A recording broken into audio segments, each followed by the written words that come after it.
He built an empire on rhythm, fashion, and fame. But behind the diamond watches and private jets, Sean Diddy Combs allegedly engineered something far more sinister. A psychological ecosystem of control, coercion, and silence. From luxury apartments used as leverage to surveillance tapes that blurred the line between intimacy and blackmail. This is the true story of manipulation at the highest level. Told by a veteran female investigative journalist, this isn't gossip.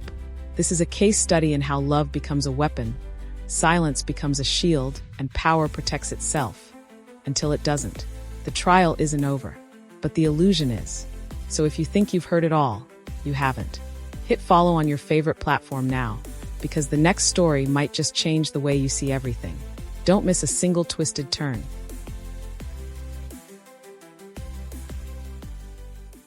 Behind the velvet curtain. I've been a journalist for nearly 15 years. I've covered political scandals, corporate takedowns, and cult trials that rattled the system. But the Sean Diddy Combs case? It feels different. Not because of the headlines, but because of the structure. The system he allegedly built around himself, the women drawn into it, and the silence that lasted for decades. What we're dealing with here is not just a celebrity sex scandal. It's a manipulation ecosystem. One fueled by money, reinforced through surveillance, and protected by fame. To understand how we got here, you have to go back. Not to the first accusation, but to the pattern. Because this wasn't an isolated incident. This was architecture. And it started long before the world was ready to see it. The introduction of power. Sean Combs built an empire. From Bad Boy Records to Ciroc vodka to fashion to media. He became a symbol of modern black wealth and cultural dominance. He was confident, magnetic, powerful. And with power comes access. Access to people, to places, to privacy.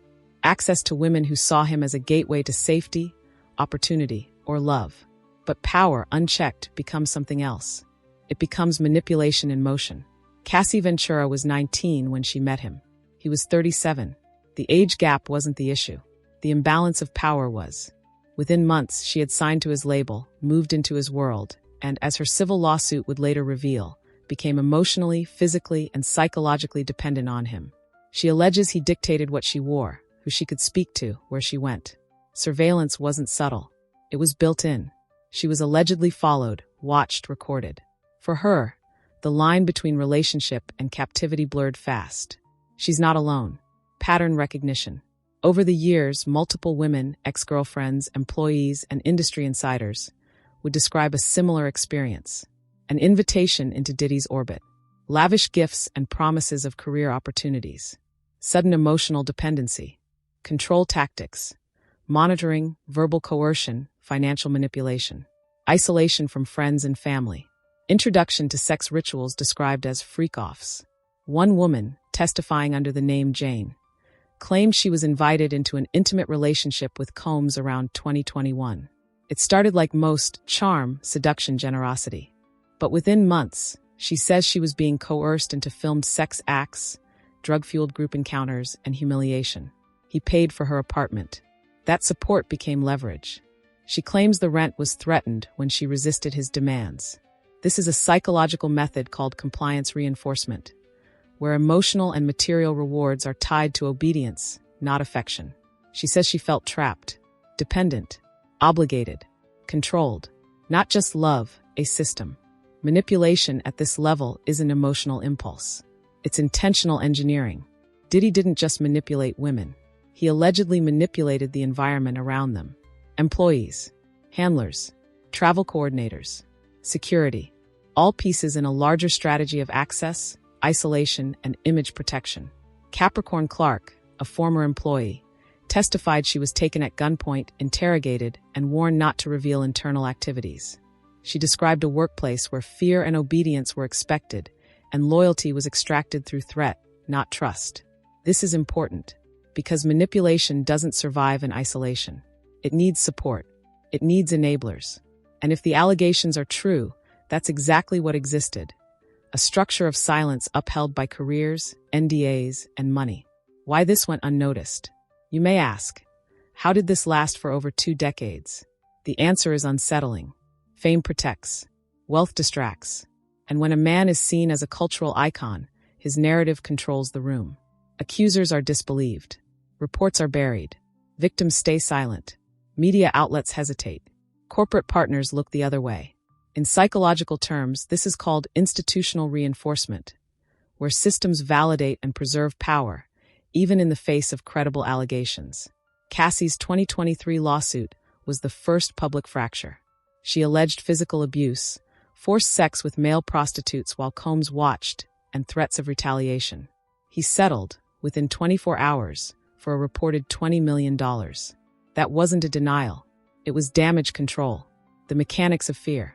Fear doesn't always come as shouting or bruises.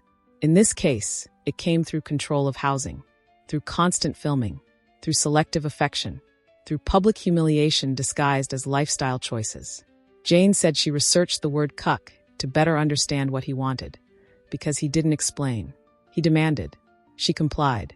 Not because she wanted to, but because she feared what would happen if she didn't. This isn't about sexual preference. It's about coercive expectation.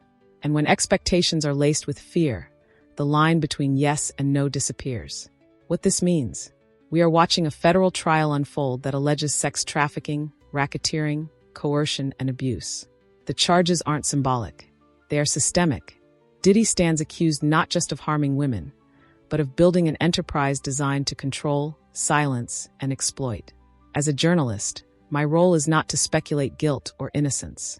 But when multiple women describe near-identical patterns across years, when trauma aligns with timelines, behaviors, and internal documents, the story becomes clearer. This isn't about scandal. This is about structure. This is about manipulation at scale.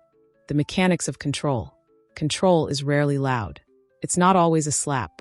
Sometimes it's a look, a missed rent payment, a silence that means, you know what happens if you say no. Chapter 2 begins with that silence. Because at the center of this case is not just abuse, but a methodology, a deliberate, repeatable system designed to bend consent until it shatters. The prosecution calls it trafficking. The survivors call it survival. But beneath the legal definitions lies something more subtle. A structure built not just to obtain sex, but to manipulate the psychological conditions in which yes becomes meaningless. The freak-offs. The first time I heard the term, it sounded cartoonish. Freak-offs. But when Jane took the stand and described what they were, the courtroom fell silent. These were not parties. They were rituals. Orchestrated, scheduled, incentivized. Jane described arriving at hotels with no idea who would be waiting inside. She says Diddy would text or call her with instructions.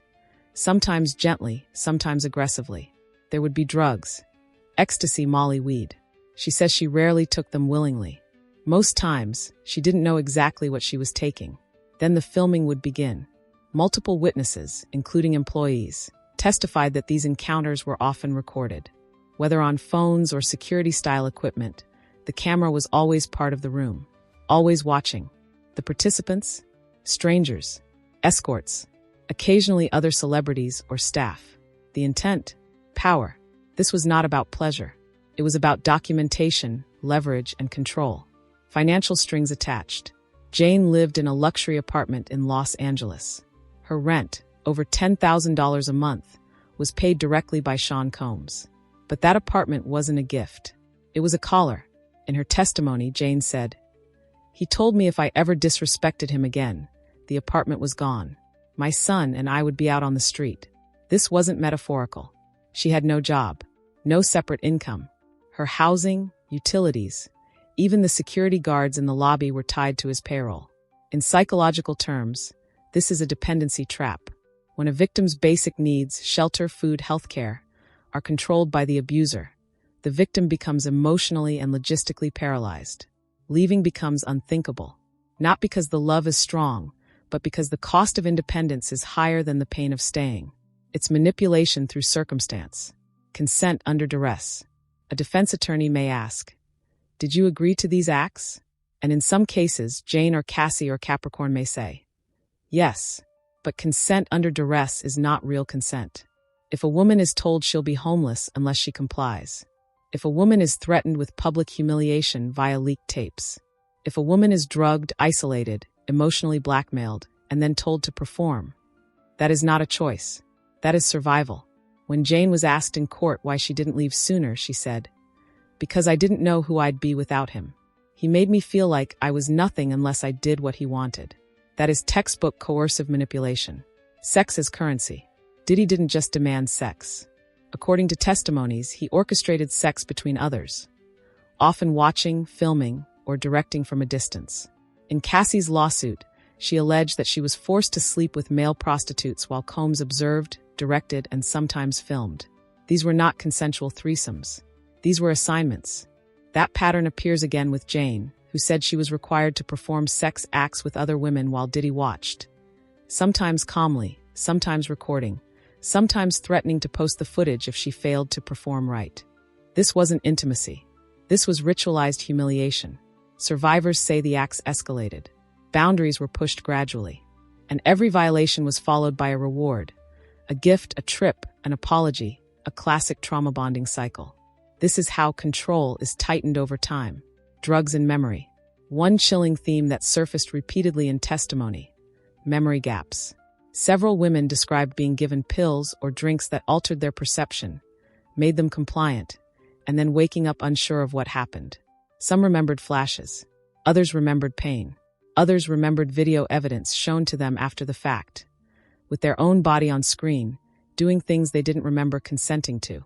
This raises questions not only of consent, but of intentional incapacitation, a criminal act when used to exploit or record a person sexually. One woman described feeling like a doll in a room full of shadows. She said she saw herself on screen after the fact and didn't recognize the version of herself in the footage. What is more psychologically violating than seeing your body behave in ways your mind never agreed to? The camera as a cage. In every room, there was a camera. In the hallway. On the dresser. In Diddy's hand. Cassie said she once refused to have sex on camera and was screamed at until she gave in. Jane said she was beaten for looking disinterested in a recording. Another woman said she was told the videos were for his private collection, but found out later they were shown to friends and associates. This is surveillance as manipulation, where privacy is removed, consent is erased, and your body becomes a product. These tapes were not kept out of nostalgia. They were a threat, a file, a weapon, and that's the pattern. Diddy didn't need to shout. He had leverage. He had evidence. He had control. The luxury lie. From the outside, it looked like opulence. Luxury cars, diamond necklaces, champagne. But to the women inside that world, it felt like a contract signed in silence. They were expected to look happy, behave obediently, and never contradict the image. Some said they were told to smile for paparazzi immediately after being assaulted. Others said they were forced to post loving photos online, while their phones were being monitored for messages they weren't allowed to send. They weren't just being manipulated. They were being scripted. The perfect girlfriend, the loyal assistant, the cool ex. These roles weren't earned. They were assigned, and stepping out of them came with consequences. Psychological costs. When manipulation is sustained long enough, the victim begins to internalize it. Multiple women testified that they began to question their own memories. They wondered if they were the problem, if they were crazy, if they were broken. This is known as gaslighting, the psychological technique of distorting a person's perception of reality until they no longer trust themselves. For years, they didn't report, not because they weren't hurt, but because they thought no one would believe them, or worse, that their pain wasn't valid. That is the deepest level of manipulation, when you no longer need the abuser to control you because you've absorbed the control. The legal consequences. As of now, Sean Combs is facing allegations that include sex trafficking, racketeering, obstruction, coercive control, witness intimidation, and more may come.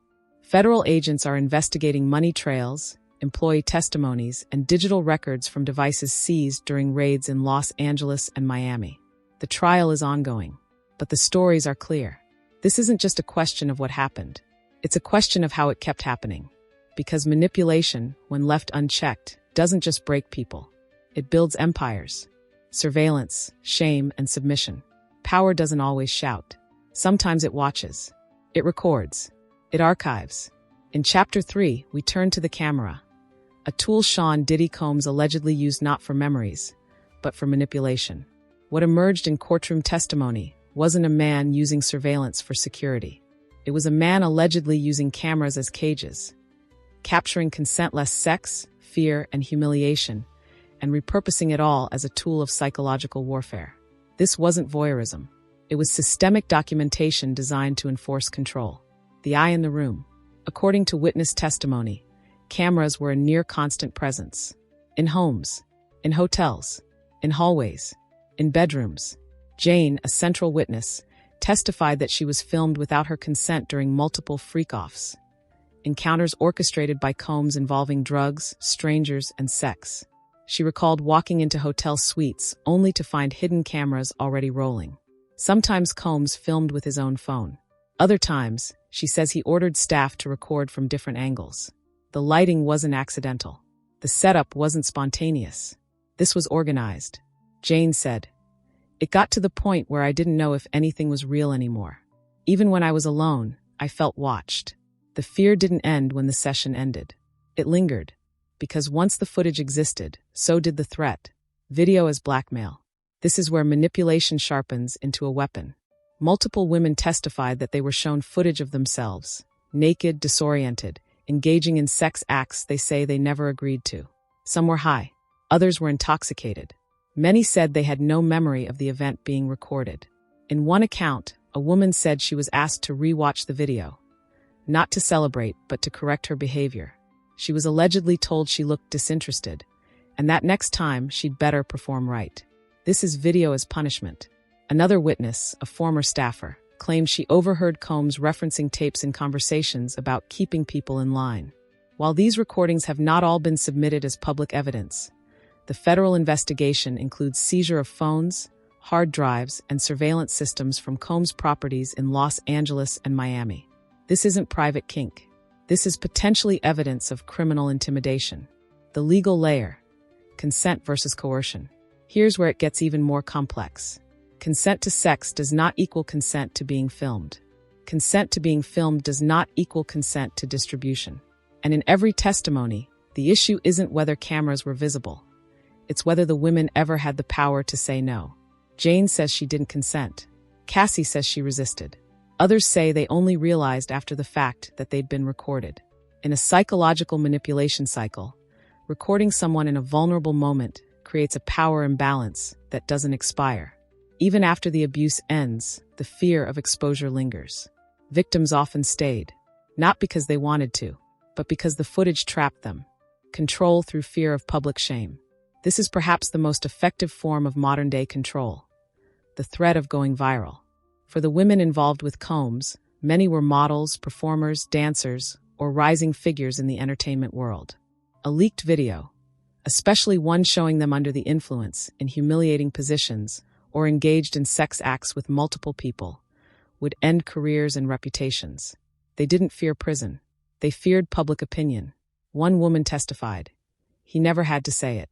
I just knew, if I left, those videos would be the first thing TMZ saw the next morning." That's how psychological captivity works. It makes silence feel like survival. The role of image management. Beyond the camera was the image. Combs didn't just record what happened in private. He managed what the world saw. Instagram posts were curated. Tabloid leaks were blocked. When women showed up at events, it was on brand, the perfect girlfriend, cool ex, new flame. Behind each public photo was allegedly a script, and behind the script, fear. Cassie said she was made to smile in public even after being beaten. Jane said she was told to dress a certain way, walk a certain way, and smile, or risk being replaced. This isn't relationship conflict. It's persona manipulation. The message was clear. You are a prop in my image, and if you break character, there will be consequences. Staff participation, or survival. The manipulation didn't stop with the victims. It extended to staff. Assistants, security guards, and drivers were allegedly told not to look too closely, not to ask questions, and in some cases, to help with the filming or setup. Some of them stayed quiet. Others testified that they were threatened. Capricorn Clark said she was kidnapped at gunpoint, accused of leaking information, and held for hours in an undisclosed location. She claimed Combs believed she had video files that could incriminate him, and that he was willing to risk everything to get them back. That's not paranoia. That's enterprise-level threat containment. Whether these staffers were enablers or victims themselves remains legally unresolved. But the pattern is undeniable. A culture of fear sustained the silence. Psychological consequences of being watched. For a woman, being watched without consent is not just a violation of privacy. It is a psychological wound. Survivors of surveillance-based abuse report symptoms that mimic PTSD, anxiety, dissociation, sleep paralysis, persistent fear that they're being followed, recorded, or exposed. Jane testified. Even now, years later, I still unplug hotel TVs. I cover laptop cameras. I can't trust the mirror in a dressing room. This is what's known in behavioral psychology as surveillance trauma, a persistent inability to feel safe, even when the threat is gone. And for these women, the trauma didn't begin when the camera clicked. It began when they realized it never stopped. The system of submission. Submission wasn't demanded violently. It was conditioned. Every time a woman complied, she was rewarded. Rent paid, bags gifted, trips booked, smiles captured on social media. Every time she resisted, she was punished. Silence, humiliation, threats, video reminders. This is known as operant conditioning, a system of behavioral manipulation using reward and consequence. Over time, the subject learns not just to obey, but to internalize the obedience. That's how submission becomes self-sustaining. Case precedent. Similar patterns in history. The Diddy case doesn't exist in a vacuum. There are parallels: Harvey Weinstein, R. Kelly, Jeffrey Epstein. In each case, men in power used image, influence, and documentation to maintain control. In each case, victims waited years before speaking. And in each case, silence was the most valuable currency. This case, depending on its outcome, may set legal precedent on how surveillance-based manipulation is prosecuted. But even if the conviction doesn't happen, the cultural shift already has. We are now looking at consent, privacy, and fame through a different lens. The cost of exposure. The cameras captured what they were meant to, bodies. But what they really recorded were broken boundaries, fractured identities, and submission under psychological duress. Every minute of footage, if it exists, is not just a recording. It's a document of fear, of compliance, of a woman robbed of agency. As of now, the investigation includes digital evidence collection from raids on Combs' properties.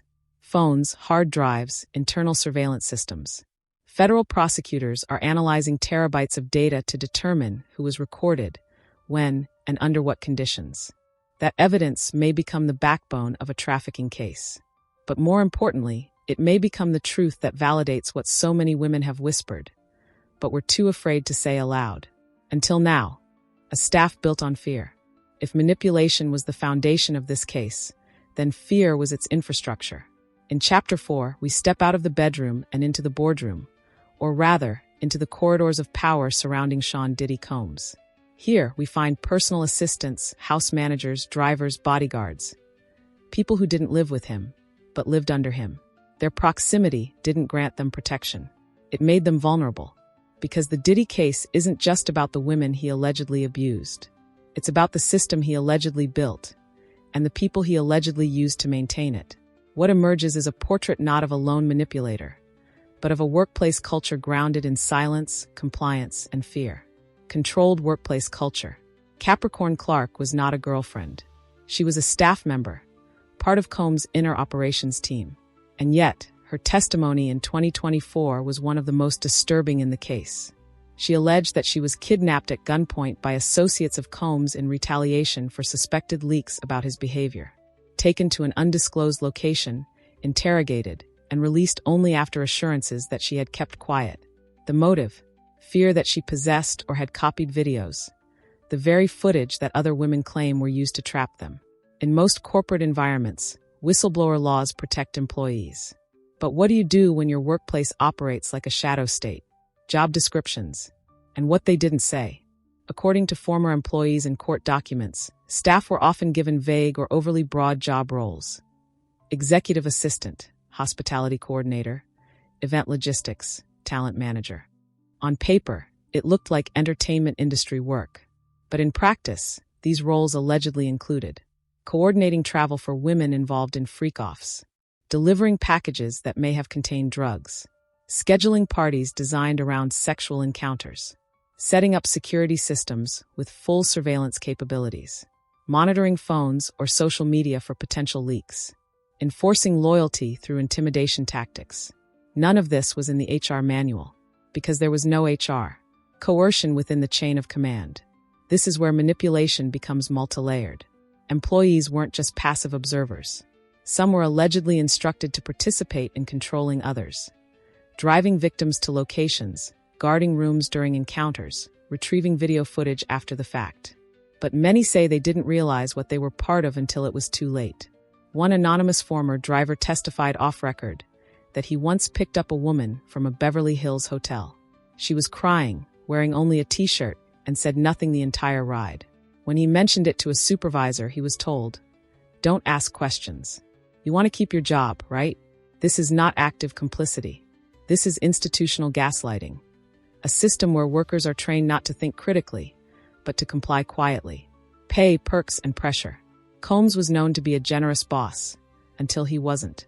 Employees received lavish bonuses, expensive gifts, access to elite spaces, and sometimes even cars. But all of it came with a caveat. Loyalty is non-negotiable.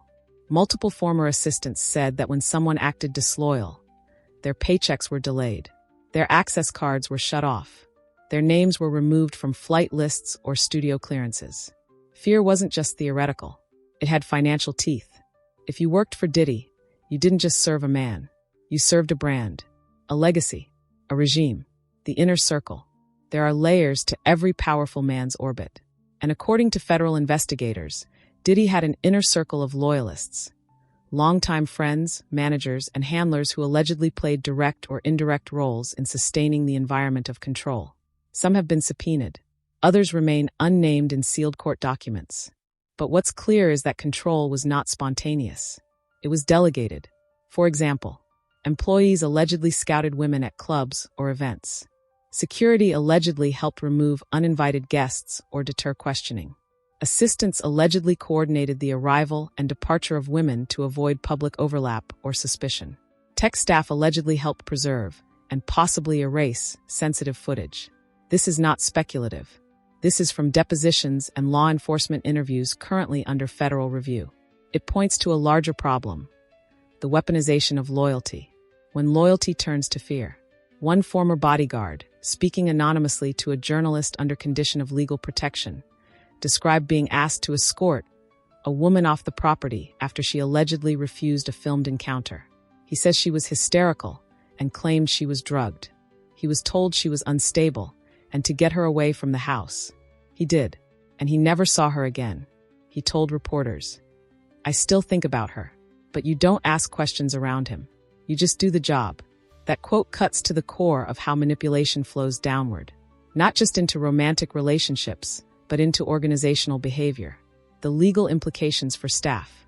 Some staff may become witnesses. Others may face charges. The federal government is investigating who knew what and when, and whether any employees knowingly facilitated coercive activities or sex trafficking. Legal experts say the case hinges on three elements. Knowledge. Did staff know these acts were non-consensual? Participation. Did they help orchestrate or conceal the abuse? Benefit. Did they gain materially from the system they helped enforce?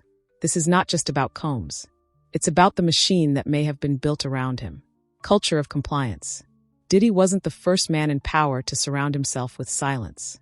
But what's emerging now is a portrait of a workplace where silence was institutionalized, where assistants were told to delete footage, where staff were instructed to never leave women alone, where security personnel allegedly intimidated victims during or after incidents. Employees were not merely witnesses. They were environmental reinforcers of a culture that allegedly allowed abuse to thrive in plain sight. The human cost to employees. Many former staffers are now experiencing their own psychological fallout. Fear of legal retribution. Fear of professional exile. Some report nightmares, anxiety, and career blacklisting. A few have gone into hiding. And why wouldn't they? Because when your livelihood is tied to protecting a lie, and you don't know what's on those hard drives seized by federal agents, the truth becomes a liability. Even for those who did nothing wrong, proximity has become dangerous. Who's protecting the protectors? This chapter ends not with a verdict, but a question. Who protects the protectors when the power they serve turns into a crime scene? who shields the drivers, the assistants, the interns, the people whose names were never in the press but who saw everything. If the allegations are true, they were both participants and prisoners of a structure bigger than any job description. And now, with subpoenas flying and trials looming, some may become key witnesses. Others may remain silent, not out of loyalty, but out of fear that's never really left them. Love as leverage. They didn't start as victims. Not at first. They started as girlfriends, collaborators, protégés. Some were signed artists. Others were personal companions. All of them were made to feel, at least in the beginning, that they were special, chosen, loved. And that's what makes this chapter so difficult. Because chapter 5 isn't about force. It's about emotional manipulation disguised as love. A dynamic far harder to detect, far harder to prosecute, and far easier for the public to dismiss. But make no mistake, what these women experienced, by their own accounts, was not a relationship. It was a psychological campaign of control, dependency, and trauma bonding. And it all begins with love. The love bombing phase. Almost every survivor described the same entry point. Affection, gifts, intimacy. Jane, in her testimony, said the first months with Combs felt like a dream. He bought her jewelry, flew her on private jets, paid her rent. He was attentive, generous, charismatic. He said all the right things. This is a textbook manipulation tactic known as love bombing. An intense period of overwhelming affection designed to build attachment quickly and emotionally disarm the target. For many women, the signs of control didn't appear until they were already financially and emotionally entangled. That's not coincidence. That's strategy. Shifting the balance. Once the affection was secured, the dynamic began to shift. The attention became conditional. Jane said she was told to earn his love. Cassie's lawsuit alleged she was required to perform sexual favors, sometimes involving strangers, in order to prove loyalty. Others said they were ignored or punished if they questioned his requests or expressed discomfort. One woman said, "He'd give you the world, and then take it away in 1 second, just to remind you who gave it to you." This is not love. This is emotional blackmail. Gifting as control. Luxury isn't always a reward. Sometimes it's a leash. Multiple women described being given expensive cars, watches, clothing, rent-free apartments. But every gift came with a silent condition: loyalty. If they disobeyed, or even disagreed, they were reminded of what they had, and who had given it to them. Jane testified. He'd say, "You know you'd still be in a one-bedroom if it wasn't for me. You owe me." This isn't generosity. It's financial dependency disguised as romance. When money becomes emotional currency, freedom becomes a debt you can't repay. The language of control. Emotional manipulation often hides in everyday language. I made you. You'd be nothing without me. You think someone else would love you after what we've done. You're lucky I even want you. These statements, alleged in multiple testimonies, weren't screamed. They were whispered, delivered casually, and repeated until the women believed them. That's how control is internalized. When the victim begins to doubt her own worth, not just to him, but to the world. This is the power of verbal gaslighting.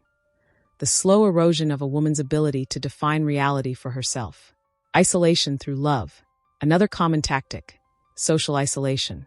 Several women said they were discouraged, or directly forbidden, from seeing family or friends. Cassie claimed she was monitored closely, her movements tracked, her phone checked.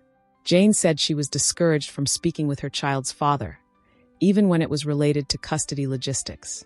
The justification was always the same. I just care about you. I'm protecting you.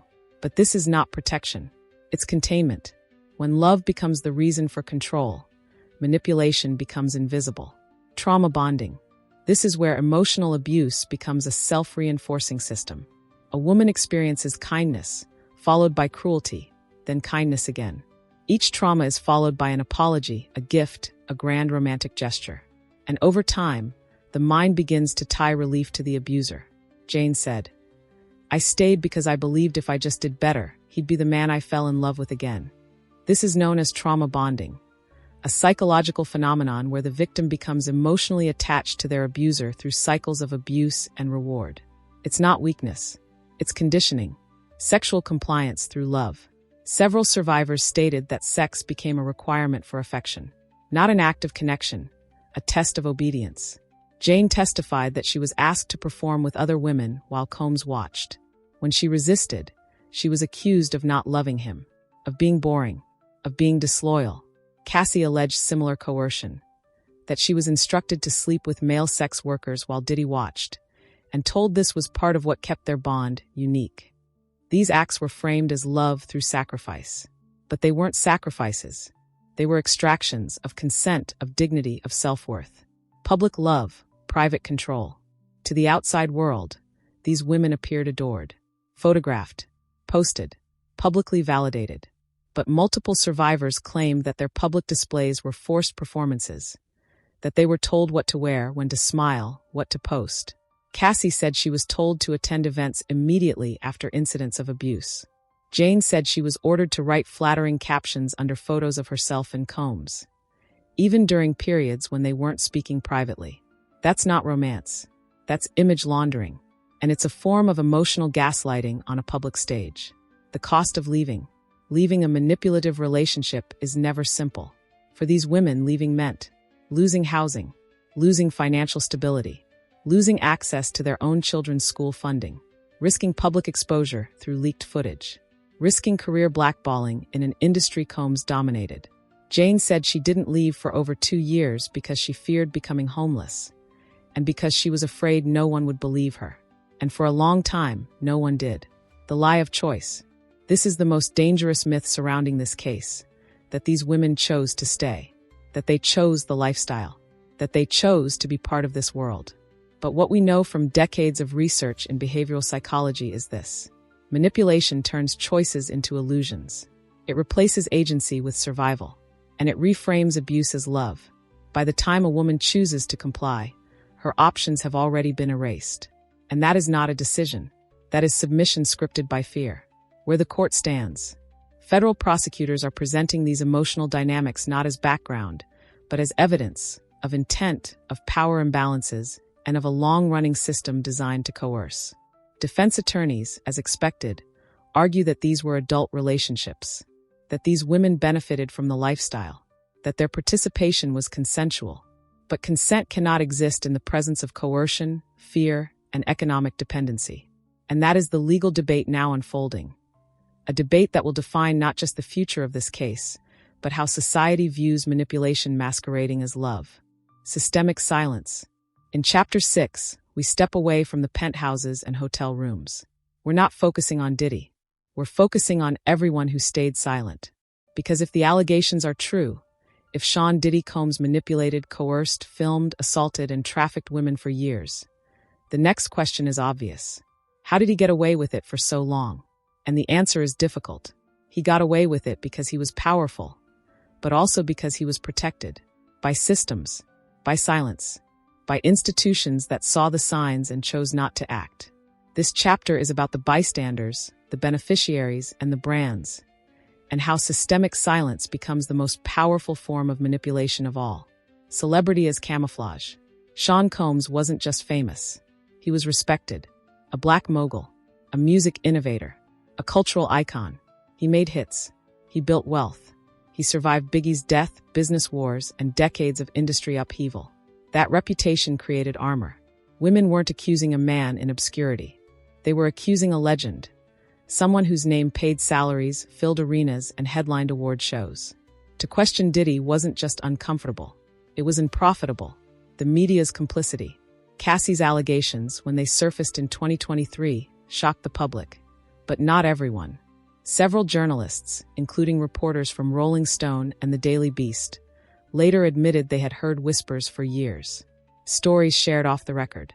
Sources who were afraid to go on record. Victims who backed out after receiving legal threats. In some cases, outlets passed on running stories out of fear of litigation. Others were allegedly discouraged by editors who worried about burning bridges with a valuable cultural figure. This is known as editorial suppression, when newsrooms choose silence over risk and allow abusive power structures to remain intact. Manipulation didn't just happen inside relationships. It happened between Diddy and the press. Legal shielding, NDAs, settlements, private investigators. Diddy's legal apparatus was vast and allegedly aggressive. Several women reported receiving cease and desist letters, before ever speaking publicly. Some said they were visited by attorneys or security professionals who warned them, subtly or explicitly, to be careful. In Cassie's case, her lawsuit was settled within 24 hours of filing, a timeline virtually unheard of in civil litigation of this scale. While settlements are not admissions of guilt, they do one thing very effectively. They stop the conversation. And in an environment where speaking meant financial ruin, digital humiliation, or legal threats, silence wasn't just a coping mechanism. It was the only option. Industry silence. Several survivors named public figures, executives, and artists who allegedly witnessed abuse, or at least knew of the pattern, and chose not to intervene. Whether out of fear, loyalty, or self-preservation, these individuals became part of what prosecutors now call a protective ecosystem. These were the people who booked him, defended him, aligned with his brand, or simply said nothing when it would have made all the difference. No one is required to be a hero. But silence, especially in the face of trauma, becomes co-signing by default. Brand partnerships. Corporate America played a major role in preserving Diddy's image. Ciroc, Revolt, Sean John, Apple Music, Amazon. He wasn't just a musician, he was a global product. Even after the initial lawsuit from Cassie, many of these brands remained quiet. Few issued statements. None suspended partnerships until the federal raids were conducted months later. Why? Because controversy is bad for business. Because allegations aren't convictions. Because silence is safer than confrontation. But silence in the presence of power is an endorsement of control. The cost of speaking out. The women who did speak, Cassie, Jane, Capricorn Clark, and others, paid a price. They lost jobs, opportunities, relationships. Some were harassed online. Others were accused of being opportunists. At least one reportedly went into hiding after receiving threats. This is not just retaliation. It's the weaponization of public perception, a coordinated manipulation of the court of public opinion. For every survivor who speaks, there are dozens more who never will. Not because they lack evidence, but because they lack protection. Manipulation at scale. This is what systemic manipulation looks like. A woman is abused. She tries to leave. She's reminded of what she'll lose. She's threatened legally, emotionally, or socially. She considers speaking out. She realizes no one will believe her. She stays silent. Repeat. Now add dozens of women. Then add hundreds of people who worked near the abuse. Then add companies, lawyers, brands, and fans, all choosing the comfortable lie over the complicated truth. This isn't just a Diddy problem. It's a systemic failure of accountability. The federal intervention. It wasn't until multiple women filed lawsuits, federal investigators launched formal inquiries, and 2 properties were raided in early 2025 that the silence finally broke. That silence wasn't passive. It was actively maintained for years, and its collapse marks a new chapter. Not just for Diddy's alleged victims, but for how we as a society begin to process the role of fame in hiding abuse. Because once the illusion is shattered, what remains is far more disturbing. Not just one man, but a system that protected him. The cost of speaking. When a survivor speaks, we often hear the words. What we don't always hear is the cost. In Chapter 7, we examine what it takes, mentally, physically, socially, to come forward against a man with Sean Diddy Combs' reach, money, and cultural influence. Because the manipulation doesn't end when the abuse stops. It continues through the courtroom, through the backlash, through the public judgment, and the internal damage that speaking truth to power almost always brings. This is the cost of testifying. This is the price of breaking silence. And for many of the women in this case, that cost has been staggering. Courtroom trauma. The federal trial has lasted months. Inside the courtroom, survivors like Jane have testified in excruciating detail. Every movement dissected, every decision questioned, every moment of fear or confusion treated like an inconsistency. This is what's known as trial retraumatization, a process where survivors are forced to relive their trauma under cross-examination, often in front of their alleged abuser. Jane spoke for over 3 days. She described being filmed, drugged, coerced, beaten, and then asked by defense attorneys why she didn't leave sooner, why she took gifts, why she smiled in photos. Her voice cracked, her memory blurred. At one point, she asked the court, "Does it make me a liar because I loved him? Because I stayed?" It doesn't. But in the eyes of the system, trauma rarely behaves the way a jury expects it to. public scrutiny, and digital harassment. Once the media picked up the story, the attacks began. Social media platforms became battlegrounds. Survivors were accused of chasing money, clout, or revenge. Some had their pasts dug up, old photos, texts, music videos used to paint them as willing participants. Even anonymous witnesses faced backlash. Screenshots of redacted court documents circulated. Speculative threads tried to unmask accusers. This is digital revictimization, a secondary trauma caused not by the perpetrator, but by the public. And it's a manipulation tactic in itself. When enough people doubt your pain, you start to doubt it too. Physical and mental health fallout. Multiple survivors have reported lasting physical consequences.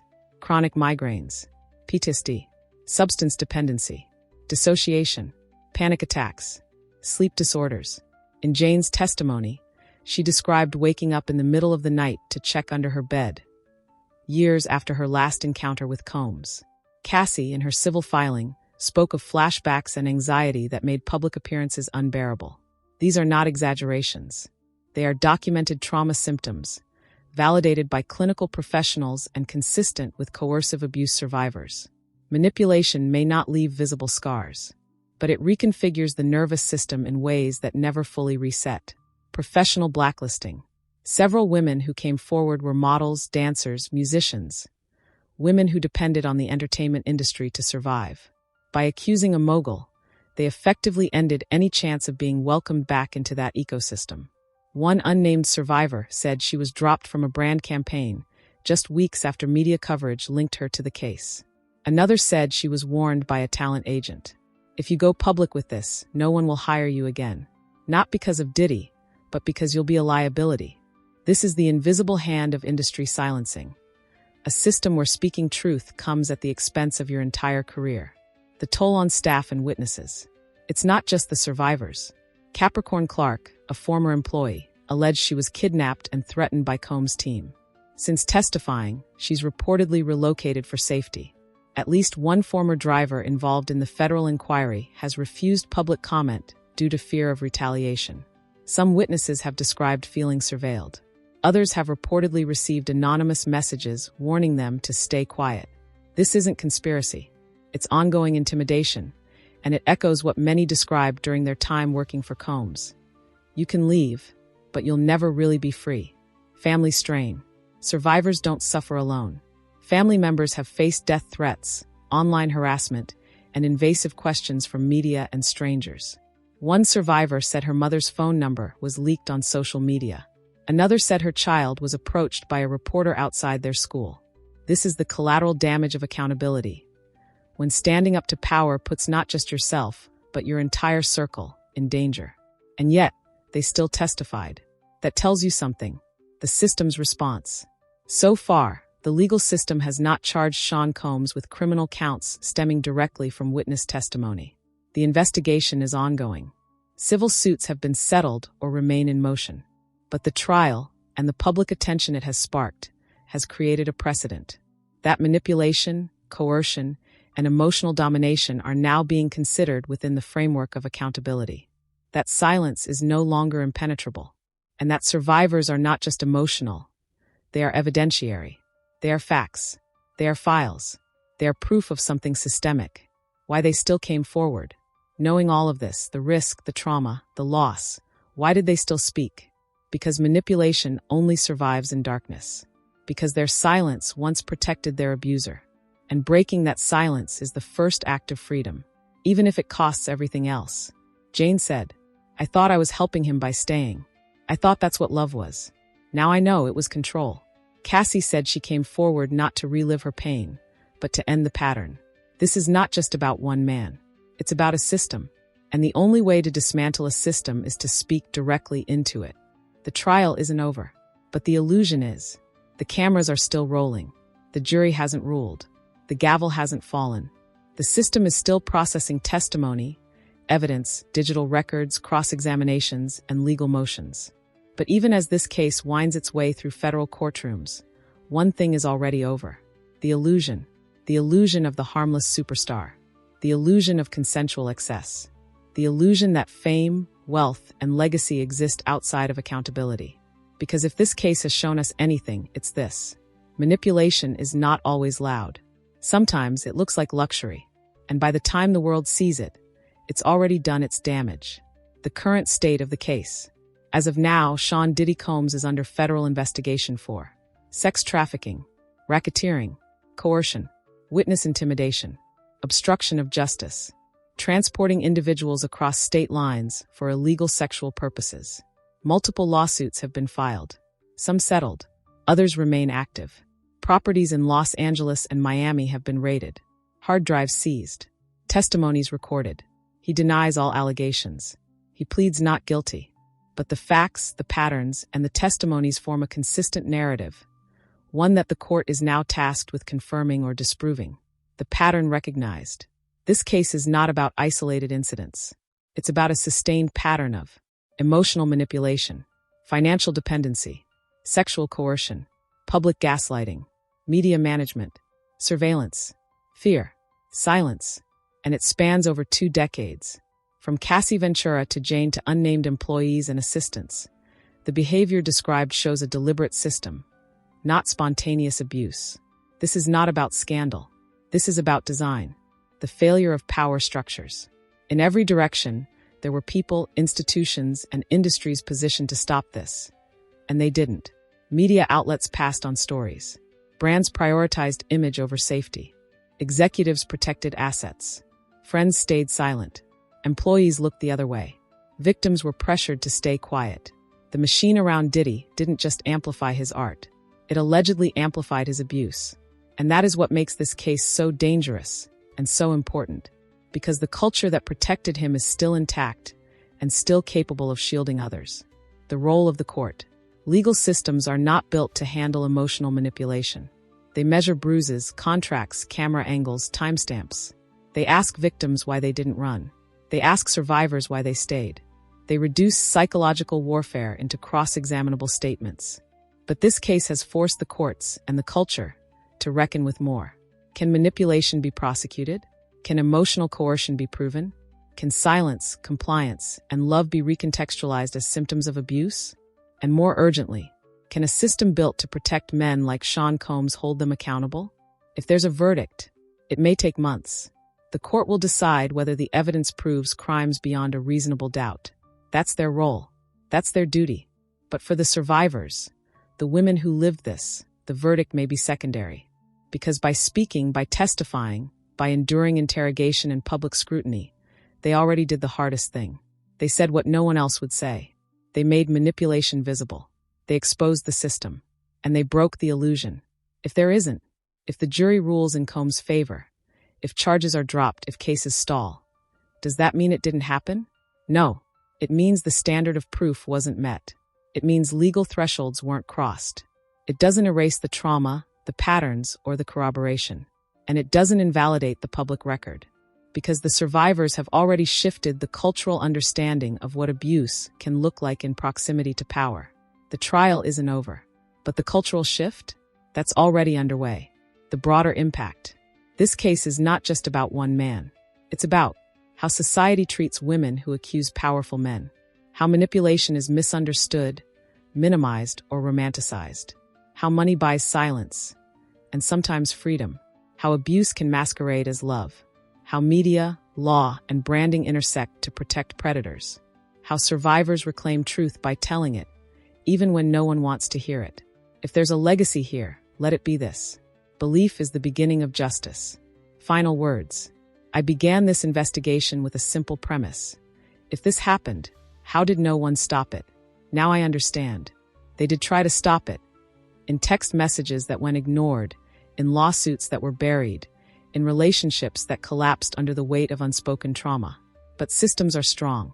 Power is protected. And silence is contagious. Until it isn't. Until someone like Cassie, like Jane, like Capricorn breaks it. And then everything changes. Not immediately. Not in court. But in culture. And in a world that's still learning to recognize manipulation in its most polished forms. That may be the most powerful verdict of all.